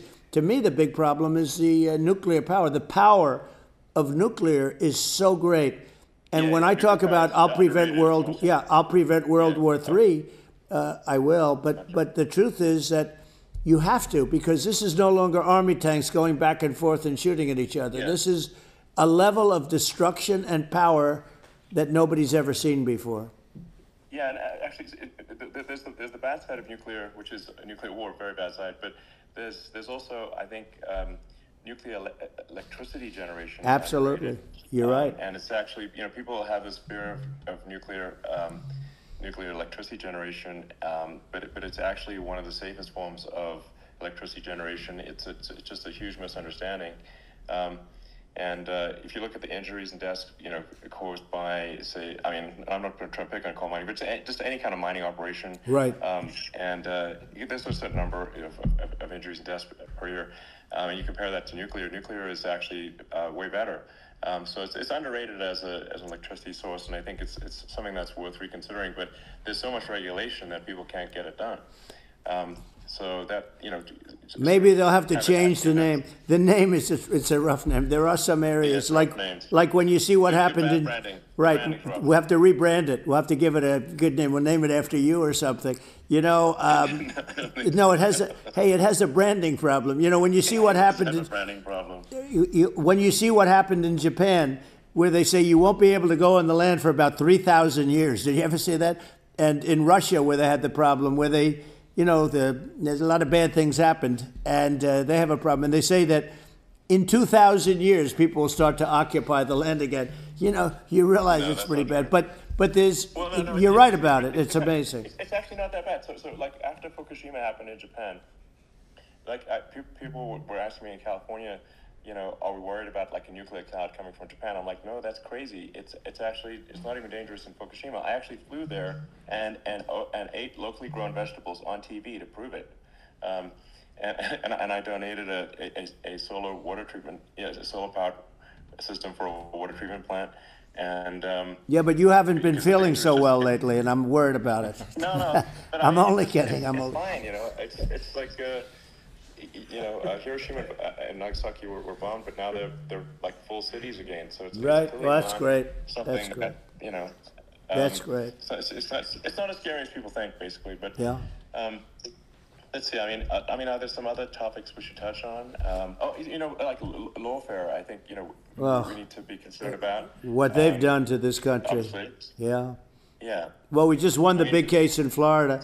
This was a Biden administration did something that's never been done in this country, and that's go after their political opponent, me, with this nonsense and just nonsense. And the big case in Florida we won, but they always pick a judge and a jury, and they use local DAs, they use the local attorney generals, like Fani, Fani, spelled Fani, Fani. And it's all a big hoax, and it's all run from there. Like in Manhattan, one of the top people from the Justice Department went in, ran Manhattan, ran the state. The Letitia James deal was run by a person from the Department of Justice, Biden. They've never done this before, and they set up a very bad precedent. It's called lawfare, warfare. It's a terrible thing, and never happened in our country. It does happen in banana republics and third world countries, but it's never happened. And the incredible thing is it actually drove my numbers up because people see, fortunately I have a platform like you, or, in all fairness, like a conversation like this where I can talk about it and people understand. I mean, you fight for election integrity and you end up getting indicted because you're fighting for election integrity. And when the day comes that you can't fight for election integrity, you don't have a country anymore. So what happens is they went after their political opponent, me. Now Biden's, close to vegetable stage, in my opinion. Okay, I looked at him today on the beach, and I said, why would anybody allow him? The guy could barely walk. Why would anybody allow him? Yeah. Does he have a political advisor that thinks this looks good? He thinks this looks good because it looks so bad, and it's ridiculous. I mean, and he's been doing that for a long time. He can't lift the chair. The chair weighs about 3 ounces. It's meant for children and old people to lift, and he can't lift it. The whole thing is crazy. He's clearly like we just don't have a president right now. That's just you don't have a president, and she's going to be worse than him because she is a San Francisco liberal who destroyed San Francisco, and then as Attorney General, she destroyed California. You talk about location, and we're talking about the sun and the water and all. There's nothing better than California. She has destroyed that. She was the original DA. She was the original in San Francisco. She was the original Attorney General in California. What she has done to California is, well, you know better than I do. You just left California for a lot of those reasons. And what she's done with crime, with cashless bail, where you kill somebody. I mean, we have states now you kill somebody and they let you out right away. I mean, you don't have to even put up, and then they never find the people unless they kill again, and then they let them out again. Yeah. Our country is becoming a very dangerous place, and she is a radical left San Francisco liberal, and now she's trying to protect. Now she's looking like she wants to be more Trump than Trump, if that's possible. I don't think it's possible, but she wants to be more Trump than Trump. I want a wall. I want, she wants to release all the prisoners that are in detention, and some of these guys are really bad. That just came out today. She doesn't want to build the wall, even though the walls work. Walls and wheels. In your business, everything you do is obsolete. Almost, well, not the tunnels, but everything is obsolete. Even your rocket ships, they're like a month later, they're obsolete. You find a better way to. The only thing that's not obsolete is a wall and a wheel. And the wall, I built hundreds of miles of wall, and that's why we had such good numbers. I was going to add 200 miles. We bought it. We could have flipped it up in 3 weeks, and they sold it for 5 cents on the dollar. That meant, I said, wow, that means that they actually do want to have open borders. She wants to have open borders, and now she's going like she's tough on the border. It's such a lie. It's simply not true. This is simply not true. No, and everybody knows it's not true. It's a disgrace that she can say it. No, I mean, obviously what's happening sort of overnight is they're rewriting history and making Kamala sound like a moderate when in fact she is far left, like far, far left. Worse than Bernie Sanders. She is considered more liberal by far than Bernie Sanders. She's a radical left lunatic. And if she's going to be our president, very quickly, you're not going to have a country anymore. And she'll go back to all of the things that she believes in. She believes in defunding the police. She believes in no fracking, zero. Now all of a sudden she's saying, no, I really want to see fracking. If they got in, the day she got in, she'll end fracking. And by the way, if people didn't think that, the lunatics that really believe in that, they won't vote for her. Like the Palestinians and Israel. She is so anti-Israel, and she's bad for both. Biden actually did something that was impossible. Both sides hate him, both sides. Yeah. That was a hard thing to do, unification. Yeah, no. I mean, Netanyahu came to give a talk to a joint Senate and House sitting, and I was there, and Kamala stood him up. What does that say? I think it's highly disrespectful. And I say, if you're a Jewish person or if you believe in Israel, if you're a person that, is very pro-Israel, if you vote for her, it's worse than Biden. And Biden was bad. But if you vote for her, you ought to have your head examined. And you see tonight, I mean, as we're doing this, I'm seeing reports coming that they expect an attack tonight or tomorrow from hundreds and maybe thousands of rockets. Their Iron Dome, as they call it, as we all call it, but their shield that they build, that can be swamped. We'll use a term that's appropriate, swamped. But they swamp it by shooting enough missiles. You know this better than anybody. By shooting enough missiles, they can't defend themselves. They just obliterate the whole place. And that's what some people think they're looking to do. And we have no leadership. There's no respect for the United States of America with these people. And I'm telling you, she'll be worse than him because she's a believer in being radical left, and he wasn't.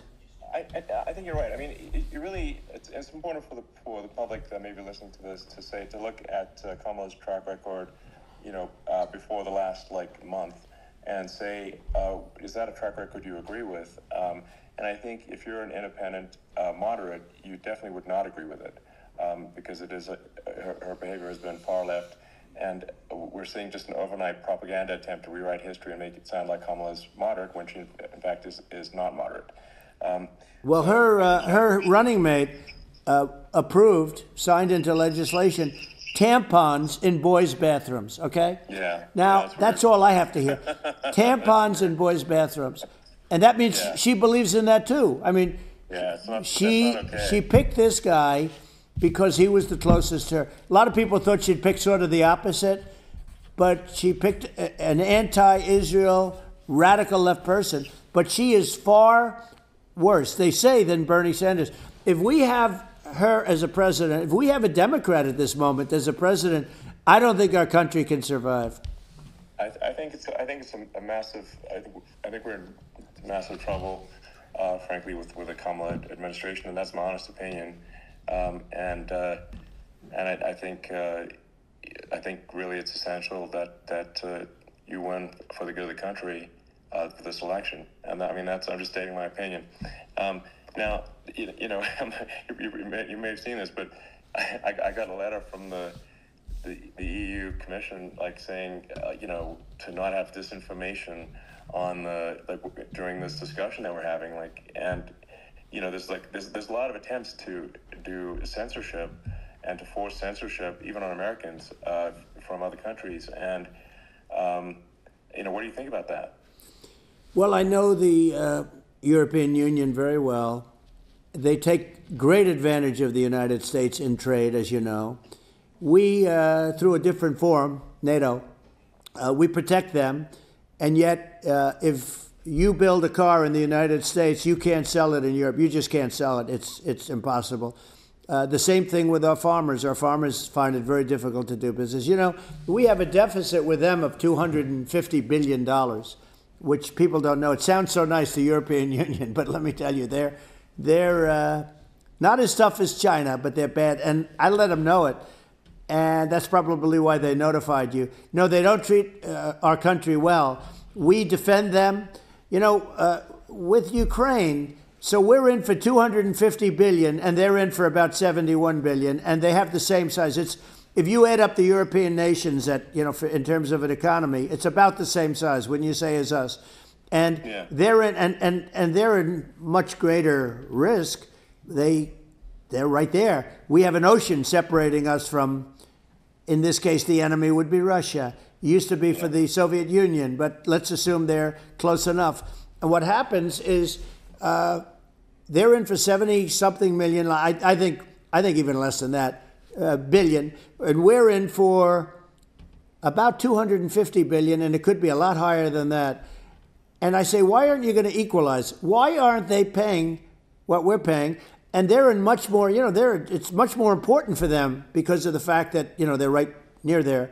They're all sort of in that location. We're not. But they should, and I did it with NATO.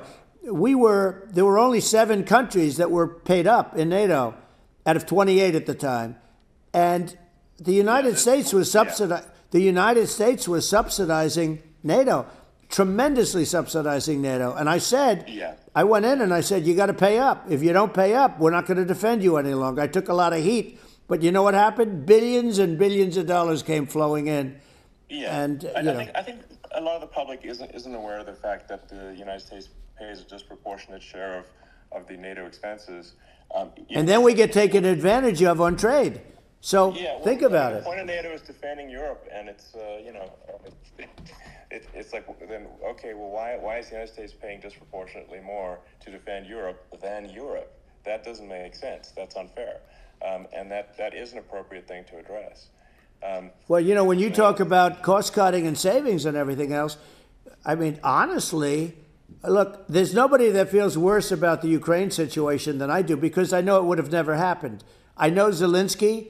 He was very honorable to me, because when they went with the Russia hoax and they said I had a phone call with him, he said it was a perfect phone call. It was a great phone call. He could have grandstanded and, said, he was very threatening. He said, no, it was a very nice phone call. I called him up to congratulate him on his win, and you end up getting impeached because these people are lunatics. I was talking about the difference from the people within and the enemies on the outside. In many cases, the people from within are more dangerous for our country than the Russias and the Chinas. If you have a smart president, you're not going to have a problem with them. You're going to do things. Now, they've taken advantage of us incredibly, but you're going to do things with the right person. Yeah, well, I think it's obvious that you're a believer and an advocate of free speech, because during your first term as president, you were attacked relentlessly every day, often very unfairly with false attacks, and you didn't try to shut down the media. You didn't try to inhibit their freedom of speech, and I think that says a lot. Well, the good thing is that you and I have, and some people, very few, we can get the word out.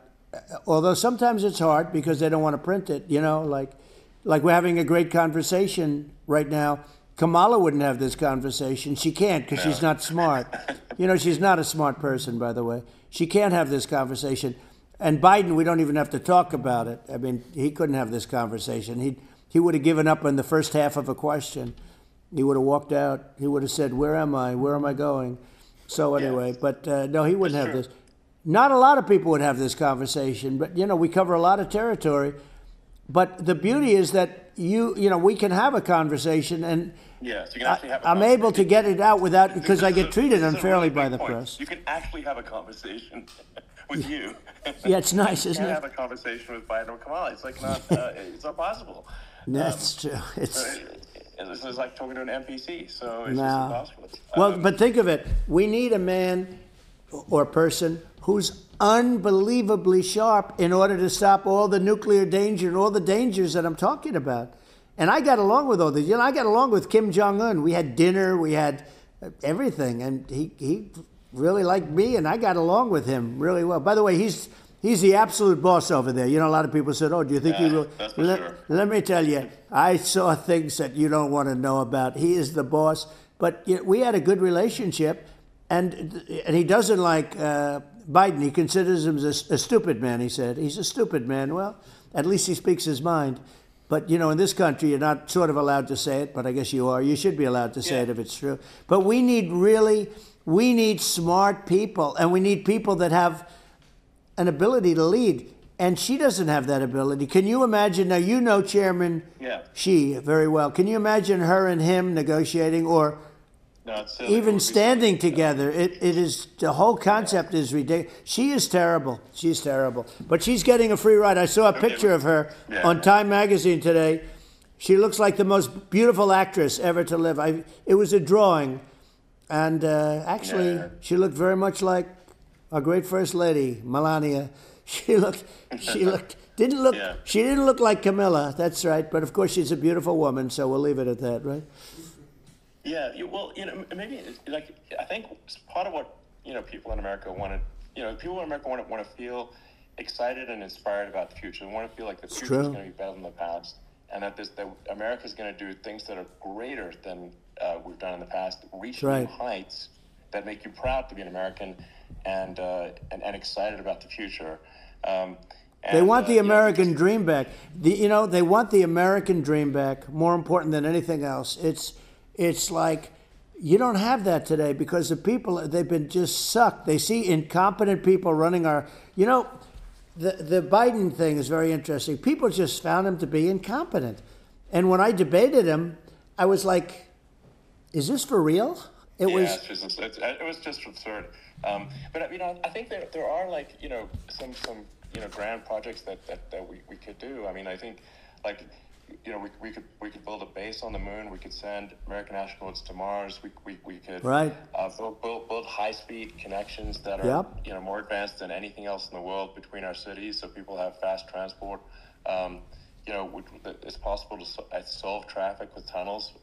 We already made great progress in Vegas doing that, and you know, and just do things that are exciting and inspiring and make the future feel like it's better than the past.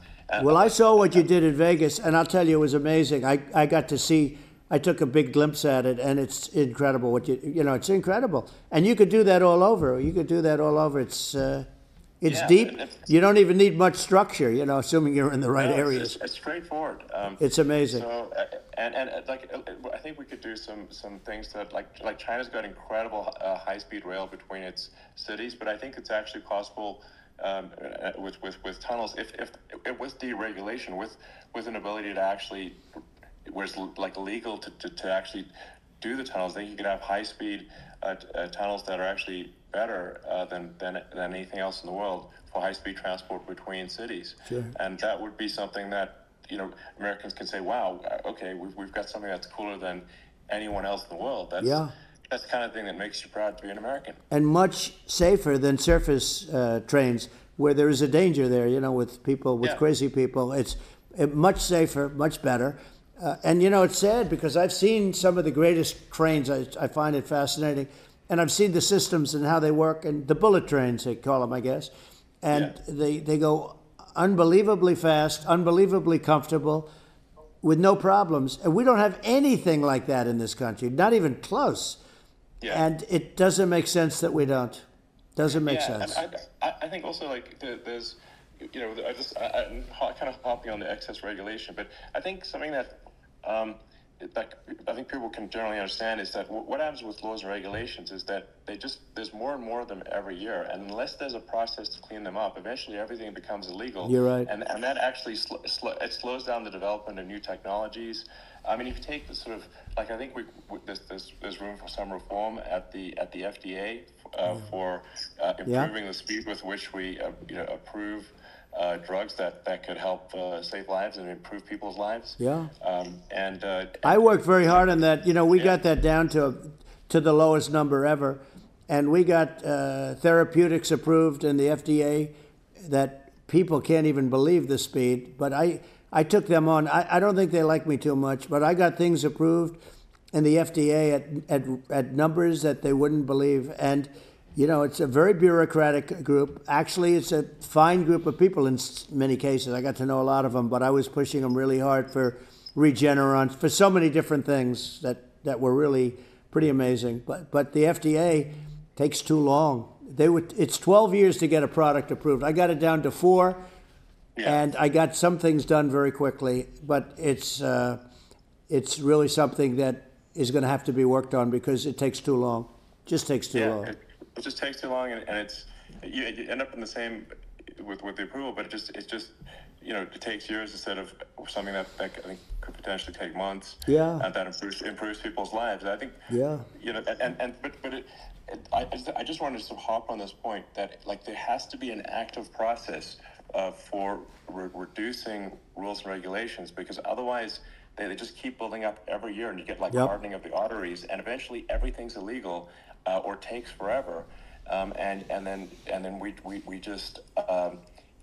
we just ossify as a society. We can't make any progress, and it's a really big deal. Well, you know, Elon, just getting back to the FDA for 1 second, I got something done called Right to Try. This is where you can go in, and if you're terminally ill, you can use a space-age, medicine or whatever it may be. We have the best doctors, the best labs in the world. We really do. But people would go to other countries because you couldn't use the product, even if they thought it worked, because it's going through the FDA. I got it approved where you can, you basically, look, nobody wanted it. The doctors didn't want it because of the liability. The country didn't want it, our country, because they didn't want to get sued. These are people terminally ill. The insurance companies didn't want it, and the pharmaceutical companies. Nobody wanted it. I got everybody into a room, and we came up with an agreement that you won't get sued. And also, they didn't want it on their record. If somebody's terminally ill and they die after taking a drug, they didn't want that on their record. So we set a separate list. If somebody was, so it wouldn't count as a negative, okay? And as you know, we got it done.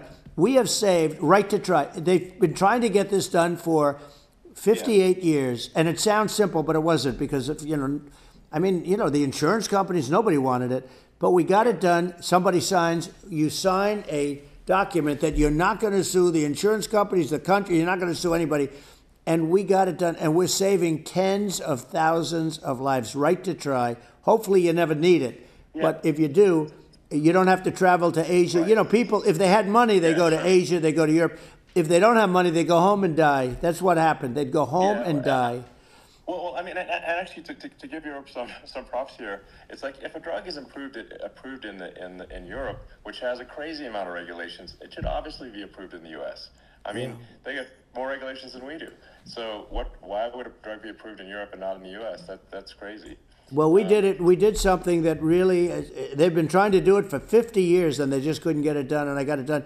And it's really something. But you're right. Some people go to Europe because a drug isn't approved here, but it's approved in Europe. And it's a drug that, generally speaking, would work. It's pretty crazy. You're right. And I think so long as people are properly informed of the pros and cons, and like these are the risks, this is the risk, and like you make your own decision. That makes sense. Well, I think in sort of closing up, and by the way, I'm looking at the numbers. You get a lot of people listening. I hope you don't get nervous, because you got a lot of people listening to you right now, like 60 million or something.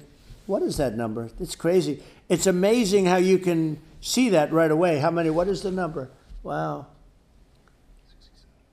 What is it? Well, wow. I think in terms of people. Wow, that's bigger than you said. You said 25, and you're much more than double that number, 25 million. I think you're going to be 60 or 70, and I guess over a period of time. Hey, I congratulate you. Do I get paid for this or not? Well, I think actually in terms of the number of people that will hear this conversation over the next few days to weeks, right? It's going to be hundreds of millions. That's what they say. Yeah, that's good. Well, look, it's an honor. I just ask this: are you better off now, or were you better off when I was president? Nobody's better off now. People, we put out polls on that, and nobody's better off now. Inflation has killed it, and they also feel very unsafe. You look at what's going on with a lot of different things. You look at the riots we had at the colleges over. I mean, it's ridiculous, right. But all of the riots, they just feel unsafe. And now they really feel unsafe because you have a new form of crime. It's called migrant crime. I call it Biden migrant crime. Maybe I'll call it Kamala migrant crime. But I mean, with all these things, I always try to get to the ground truth by just asking people. And my mom lives in New York, and I was like, Mom, have any of your friends, been attacked or assaulted? And she said, yeah, 3 of her friends in 3 separate incidents were assaulted just in recent months, just walking around the streets of New York. And I said, well, what happened to the people that assaulted them? Oh, nothing. They got away. And they just know that they always get away. And they don't even bother reporting it because they know that they're not going to, people are not going to get prosecuted. They just let violent criminals out in New York with the only one that gets prosecuted is Donald Trump. They prosecute Trump. I mean, it's just obviously messed up. It's terrible. Criminals are being getting off scot-free. Yep. And meanwhile, the New York spending massive resources prosecuting you, and it's like what's this? And I think the sort of sensible public looks at this and says, what the heck's going on here? This is obviously abuse of the legal system. The legal system is supposed to be protecting the public from violent criminals, and it should be obviously allowing the public to make their own decision about who should be president, as opposed to some legal case.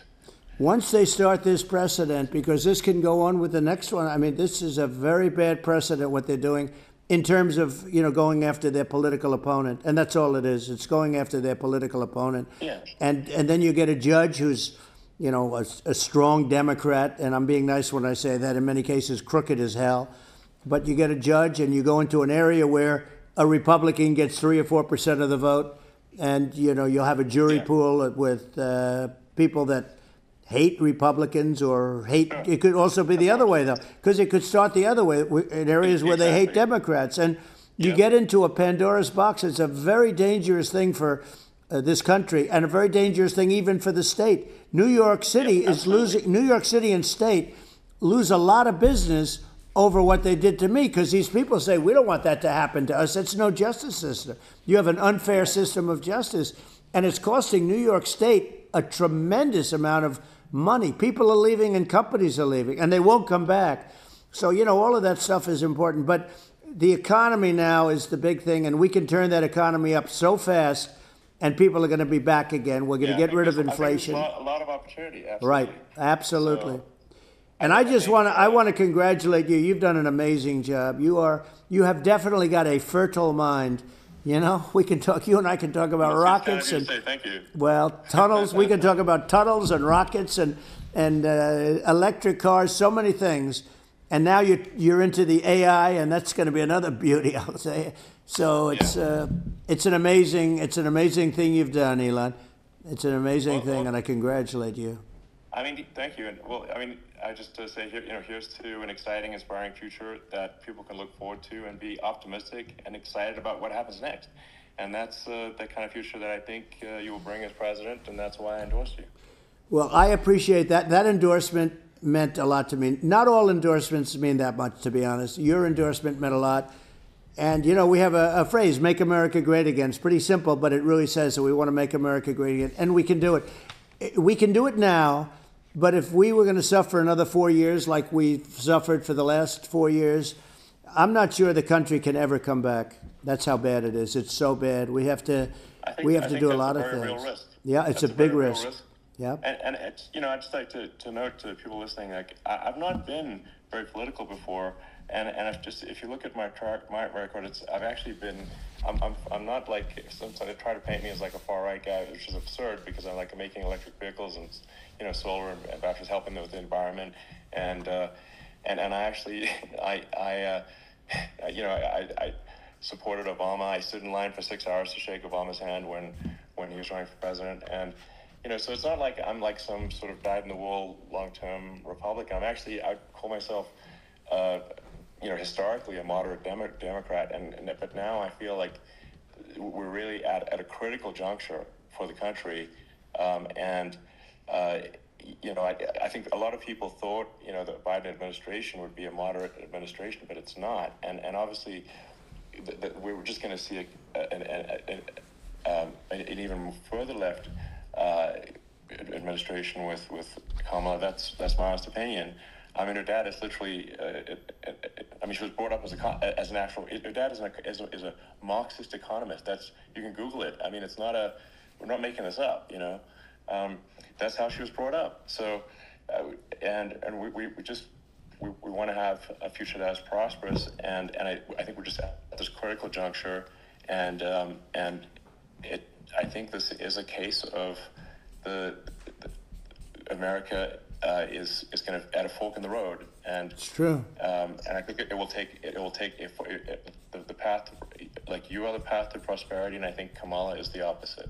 Then that's my honest opinion. I'm gonna get attacked like crazy, and I've also experienced quite a bit of lawfare myself, but I'm just trying to tell people my honest opinion, and I haven't been really active in politics before, and I'm just trying to point out that my track record historically has been moderate, if not moderate, slightly left, and so this is to people out there who are in the moderate camp to say, I think you should support Donald Trump for president. And I think it's actually a very important junction in the road, and we're in deep trouble if it goes the other way. Well, I want to thank you, and I actually always did think of you as somewhat left. I must say that. So it's it's even more of an honor to have your endorsement. I know how strong you feel about it, but when you think of her, San Francisco 15 years ago, I had a great friend, Bob Tish. He said it's the greatest city in America, and now it's almost not livable there. And California likewise, and she was involved in the destruction of San Francisco and the destruction of California, and she will be involved in the destruction of our country if people are so unwise as to elect her. And I hope that doesn't happen, and I hope the elections are going to be run honestly, and we're going to turn this country around. We're going to do things and we can do it fairly quickly. And we have to get rid of the criminals that have been, given to us by other countries as they laugh. Yeah. They laugh at us. They think we're stupid to accept these people. These are radical, stone-cold killers in many cases, and terrorists. And they're in our country by the hundreds of thousands, and we have to take them out. Yeah, I mean, if I could summarize it, perhaps, I think these are issues that I think most people in America would agree with, which is that we want safe and clean cities, we want secure borders, we want sensible government spending, we want to restore both the perception and reality of respect in the judicial system, just stop the lawfare, and I think that's like, and how are those even right-wing positions? I think those are that's just common sense, and that's. I mean, would you agree with that? 100%. I don't understand, they call it progressive. They don't like the word liberal anymore, but call it liberal or progressive. I don't understand how somebody could say that it's okay for them to empty prisons into our country. And again, I told you, their crime rates all over the world are going way down, which makes sense. In fact, the next time what we'll do is if something happens with this election, which would be a horror show, we'll meet the next time in Venezuela because it'll be a far safer place to meet than our country, okay? So you and I will go and we'll have a meeting and dinner in Venezuela because that's what's happening. Their crime rate's coming down and our crime rate's going through the roof. And it's so simple. And you haven't seen anything yet, because these people have come into our country and they're just getting acclimated. And they don't know about being politically correct law enforcement or lack of law enforcement. And our police, I have to just end with this, we have great police, we have great law enforcement, but they're not allowed to do their job. They have to be able to do their job without being destroyed.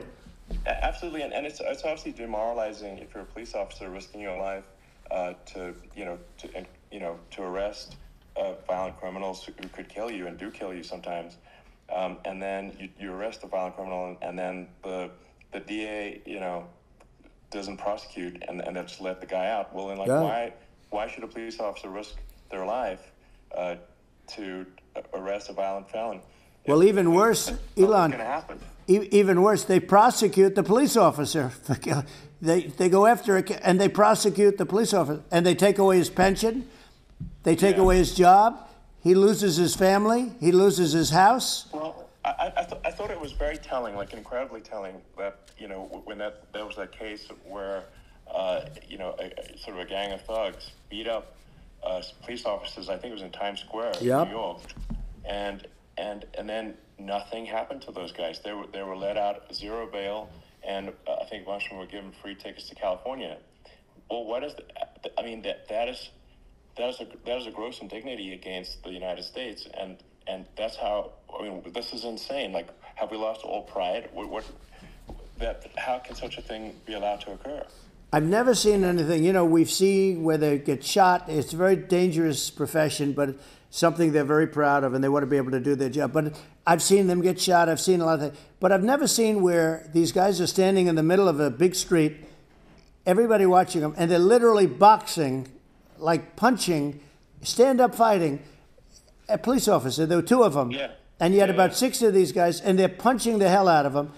And in their own country, they would be dead if they did that. They'd be shot. Yes. They would be shot instantly. And, they come from these countries, and it's taking them a while to realize that we don't do that in this country. But in their own country, if they stood on a street and had a fight with a police officer, they would be shot. There's no political correctness.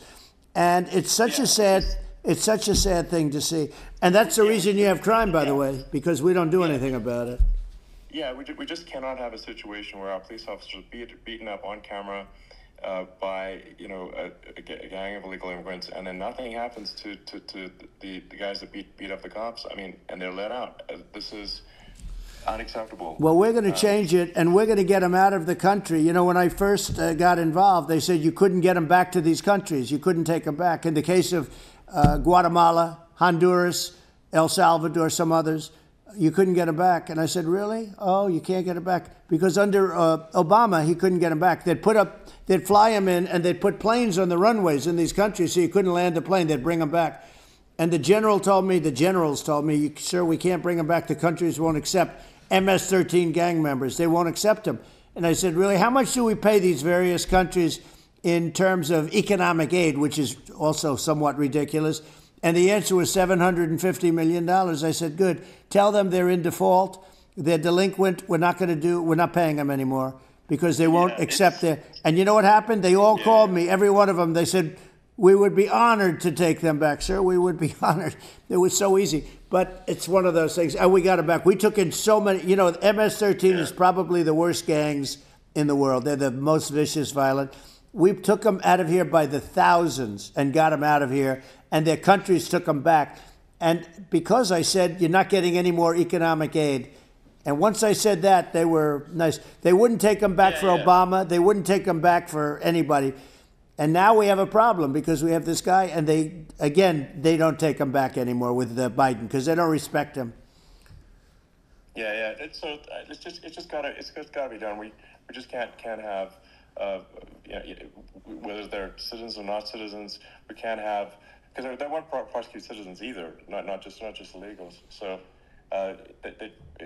you can't have repeat violent offenders that are not that don't get incarcerated. That's right. They will obviously, by definition, continue to hurt people. And I think where part of this comes from is that there's. I do sort of consider myself liberal in some ways. I mean, it's just that you want to have empathy for people. Obviously, you want to have empathy for people. I totally agree with that. You want to have empathy, but you also have to have empathy for the victims of the criminals. And if you just have empathy for the criminals, it's actually shallow empathy. It's not real. You're not thinking. You're one layer deep empathy. You got to say, like, what if you don't incarcerate this person? Who are they going to hurt? They might kill someone, they might rape someone. If you don't incarcerate them, you have to have empathy for the victims. And there's a lack of empathy for the victims of the criminals and too much empathy for the criminals. It doesn't make sense. That's why you want to have deep empathy for society as a whole, not shallow empathy for criminals. That's right. And we have to give our police officers the dignity and the respect that they deserve. And we have to let them do their job. They can do a great job, but we have to let them do their job. And if we don't do that, it's going to all disappear. There's never been a society like this where you're allowed to do anything you want and nothing happens. And I'm talking about violent crime. And it's going to get more violent because these are really, really violent people. And we're going to get them out of our country, and we're going to get them back to because they were sent here by the presidents and by the various people that run those countries. And I know every one of those guys. And they're smart people, and they're streetwise people. And they really think that the USA is stupid. They think we're run by stupid people, and they happen to be right. But when I was there, we had no problem. We got them out. We took out thousands of MS-13 gang members. We brought them back.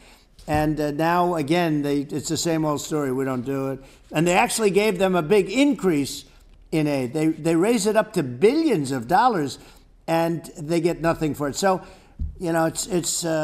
I hope everybody's going to vote for Trump, and we're going to get this country straight. And I didn't need this. I didn't need this. I had a very nice life. I didn't need to go through court systems and go through all the other stuff and run at the same time. I have to run.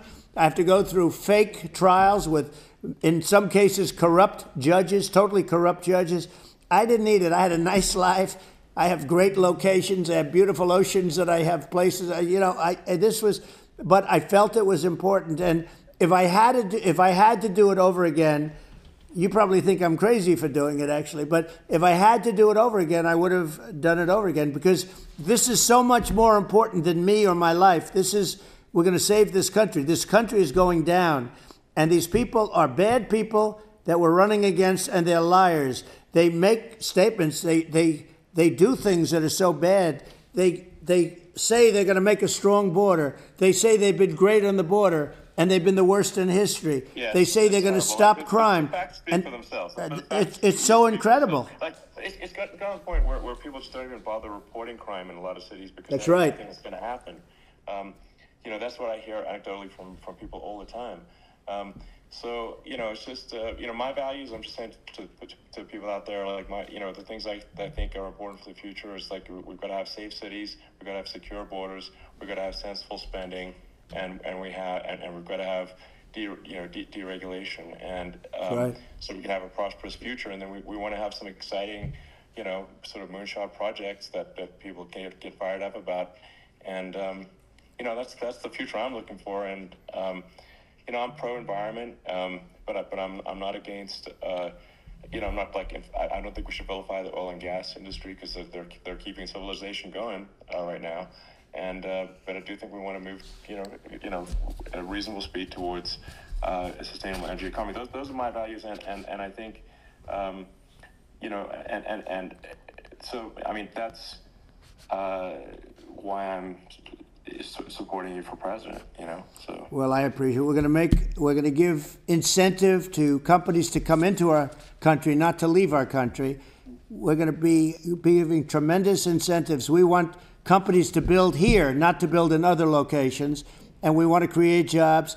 And again, it's about the American dream. You don't hear about the American dream anymore, Elon. You're the American dream in the truest sense, but you don't hear about the American dream anymore, and you're going to hear about it.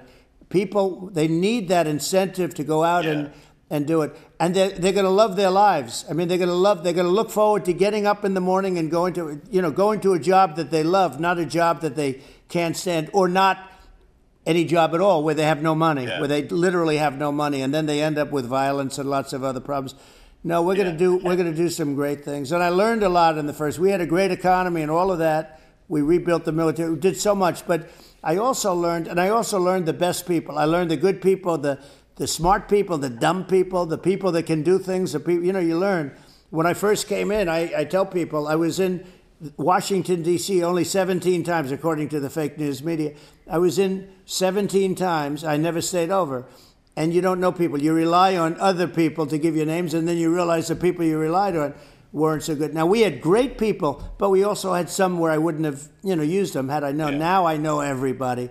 And I think we're going to really turn things around fast. We have no choice, otherwise we're not going to have a country. And I really appreciate this. To me, it's been a lot of fun being with you. You're an amazing guy. You've done an incredible job and a great inspiration to people, a great inspiration. And I hope you keep going and just continue to do well. And we're going to have a big election coming up. And I think November 5th will be the most important day in the history of our country. I think that election will be the most important election.